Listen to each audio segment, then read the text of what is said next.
Well, it was news to me as well, and news to absolutely everyone else. And yeah, for a family that's renowned for their fibs, I think that that might have been a rare example of maybe he's a bit flustered, maybe I'm, you know, blowing my own trumpet too much, but he actually looked like he was telling the truth there, Mark, I think. Yeah, it's where that thing, it was almost one of those moments where the guy, you spend all night practicing in front of a mirror to not say the thing you're not meant to say, and then you disarmed him and he accidentally said it. Well, yeah, well, thank you. It's very kind of you to say so. But yeah, I think he might have looked at me and thought that maybe I was not going to, you know, be too challenging. So, but that's always part of a secret weapon. You can always pull that one out of the bag. But yeah, so I was quite surprised. The national plan, the world being broken up into different numbers, like, doesn't that make you think of Eurasia 1 and Eurasia 2 in a certain book that I talk about quite a lot on this show? No, you're absolutely... What I find odd about all this is that when Stanley Johnson says the great powers are all going to get together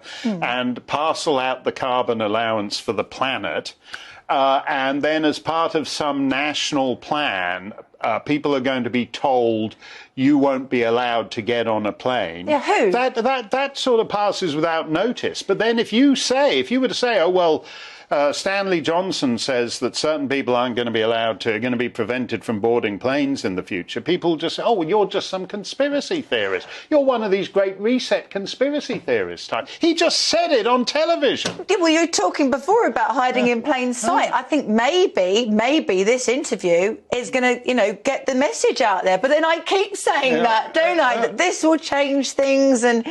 But yeah, I mean, he actually said it, Mark. He actually said... And the other thing he said at the end was, some of us won't be able to get onto a plane, and that's okay. Okay to whom? You know, a lot of people on Twitter are saying it's really not okay. And as you said, I don't think the Johnson family are going to be prevented from flying around the world. Yeah, I mean, I was pretty shocked that he came out with that stuff. He also said in the same interview, what is all this thing about being energy independent? Why is it such a big deal anyway? And, that, you know, talked about...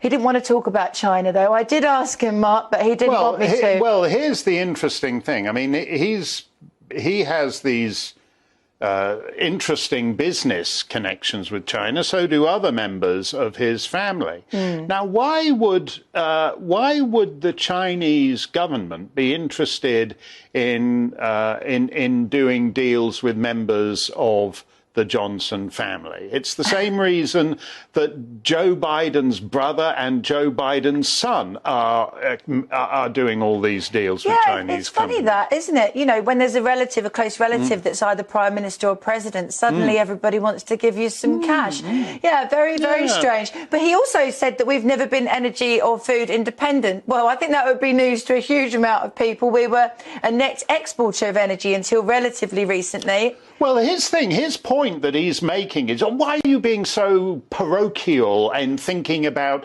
this little island, a few islands off the coast of Europe having energy independence? We're getting together, whoever he is, and divvying it up for the whole planet. Do you think we care whether some rinky-dink little island in the middle of the North Atlantic is what its energy? I mean, who is he? Yeah, I know. Democracy. He doesn't care, does he? He doesn't care at all. No, it's a fantastically odd way for the father of a Conservative Prime Minister to talk. It is. You know, I don't know. And what does he know that we don't know? And that he's able... But what worries me now is that people are coming out and being quite blasé about it. You know, we had Rishi coming in with the globalist coup. He didn't care who knew that he wasn't elected. Obviously, he had no respect for the democratic process of the Tory party or anything else. And then you've got Boris Johnson's dad saying, yeah, it's all part of the national plan. Yeah. Some of you plebs aren't going to be able to fly, and that's okay, apparently. Are you in on this national plan? Do you have to be a Privy Councillor, or who's made the national plan? Yeah, and we want to see it. Yeah. We do. That's it.